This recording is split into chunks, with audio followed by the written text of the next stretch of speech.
If I have 200 million, what will I do with it? I'll make a deposit for me badge, then I'll ball. Oh, okay, 200 million. Balling. I'll go to Quilox. I'll travel to Greece. Then I will carry a lot of, babes around and, flex with them. So that's it. If I have 200 million, what I'll do with it? Well, first off, I'm gonna get the ecosystem. I need that in my life. Then, my babe, we are going to go shopping. And after that, there are some plans I have for vacationing. So I'm gonna go to Greece, Santorini. After that, you look at Italy, and you don't want to see remaining. You can now look at doing some money management and stuff.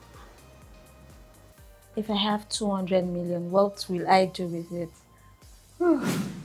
Everybody will shall know that I've arrived. I am painting the town red. And of course, I'm taking myself out for shopping. Like, I'm getting myself like 6 different colors of bone straight. And all the exotic clothes.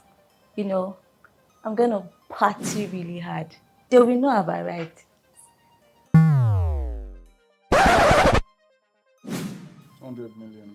Do you know 200 million can get you a night in the Lovers Deep, one of the most expensive hotels in the world? With 200 million naira, I'll buy a unit of Resida, then go for my master's. 2 seconds, Jackpa. So with 200 million, as an Igbo guy, I would definitely buy 1 unit of Resida. That's for commercial use, and then open, one of the best club in the country. Because I need to be cashing out on a daily. Yeah, so. 200 million naira. Well, number one is it's important to own a home at home. So first of all, I will be looking at this Resida Apartments as it's at an okay price right now. I will invest in it first of all.